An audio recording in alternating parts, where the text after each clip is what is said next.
Okay, hello everybody and welcome back to my channel. Now, this video has been a long time coming, I think, because I often get requests whenever I ask you guys to film a video about having curly hair or how I deal with it or how I cope with it on a day-to-day basis, like going to school. And it's really not very often that I sit down in front of a camera with my like full natural hair like this and film a video. A lot of you might be watching thinking, well, I don't really have curly hair, or my hair's curlier than that, or something like that, but for the sake of this video I'm just going to say I've got curly hair because I say it's probably more frizzy than it is curly.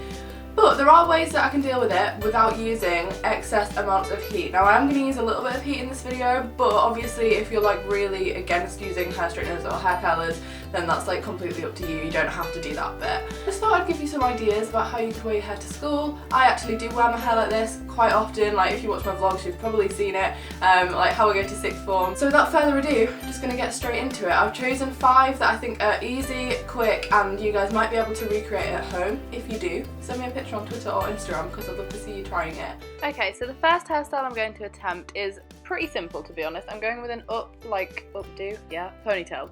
And obviously my ponytails are always pretty frizzy, so I tend to tip my head upside down as you just saw, and then make sure that there's not too many lumps and bumps, but I don't like it too flat to my head, so I just secure it with a bobble. And then usually, to make it a bit more exciting, I actually take a bit of hair from underneath and wrap it round my bobble just so that you can't see it. And then I don't even always grip this, I just sometimes like tuck it in the back of the bobble to secure it and like make sure that it stays in. And this is the finished look. It's so easy, I do this all the time.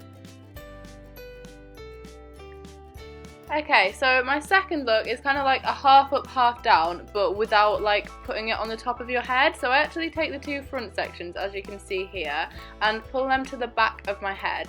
Now, to make sure that this doesn't slip out of place, I actually secure it with a bit of hair from the back as well. So I take a little bit of hair from the back of my head to make sure that it doesn't kind of like move around, and then I secure this with a bobble, and I only put the bobble around about twice, sometimes 3 times, it depends how tight I want it, but I like it quite loose so that then I can pull the front out a little bit.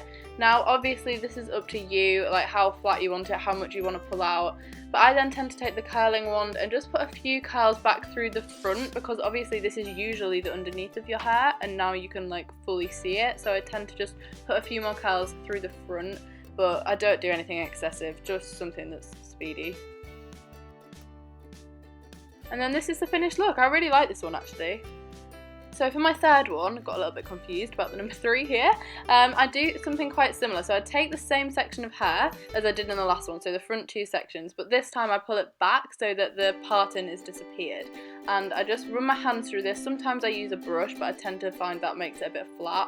And then I just pop this in a bobble as if I was going to do like a half up, half down this way. But then to make this a bit different, because this is going to be a bun, I twist it away from the back of my head like forwards, and then wrap it round and make it look like a bun, as you can see what I'm doing on screen now, you know. And then I just secure this with one other bobble, so I've got 2 bobbles in my hair by this point. And then when I get it to a position I want, I just usually put about 3 or 4 hair grips in, usually 4 because I don't like it feeling like it's going to fall out. But yeah, this is the finished look. Okay, so then for my second to last one, I undo it and I part my hair back where it falls naturally. So this can be wherever for you, just like wherever your natural parting falls. Mine is naturally slightly to my right, just always has been.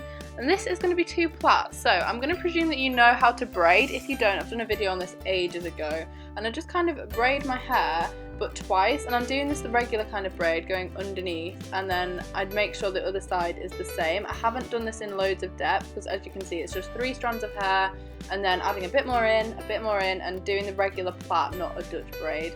And then I finish this around the front of my head, and then I tend to just pull this out a bit because I really don't like it looking super tight. But I do really like my hair in plaits actually, it's so out the way. Okay, so then for my last look, I'm actually doing something a little bit different. Now this is inspired by my friends Jazz and Sophie, so you probably know them, and they've probably done a video on this a bit better. But this is starting out the same as the last one. I've just divided the hair into 3, and I'm adding a bit more as if I was going to braid it, but I'm not, don't be fooled.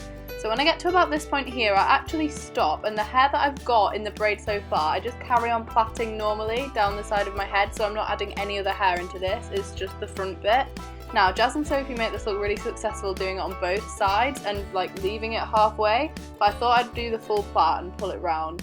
And then again, the bits that are usually underneath, I just thought I'd curl a little bit so that they look a little bit less flat and frizzy, but I didn't do loads of my hair, I just basically did the front sections.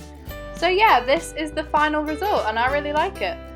Okay guys, that is everything. My favourite of the hairstyles is definitely either the braids or the bun, because they usually look the best like in real life. Obviously on camera it's quite hard to get a taste of what it's like when you're like moving around and stuff, but they're probably my favourite. So let me know down below which your favourite was. This one I've never really worn to school before. I think I might go to school with it like this now, just because I'm in a rush. But yeah, I've really enjoyed filming this, so if you did enjoy it, be sure to give it a big thumbs up and don't forget to subscribe down below, because as always that means the world to me, and I'll definitely be able to film some more videos like this if you're interested in some other hairstyles or like a hair care routine for curly hair. Other than that, I'm gonna go. I'm actually gonna be carrying on daily vlogging all of this week, so if you haven't seen my Austria vlogs that started yesterday, I think, then they're gonna be going up on my channel because I'm currently on holiday. So yeah, you can subscribe and see those if you want to, and I'll see you very, very soon. Bye guys!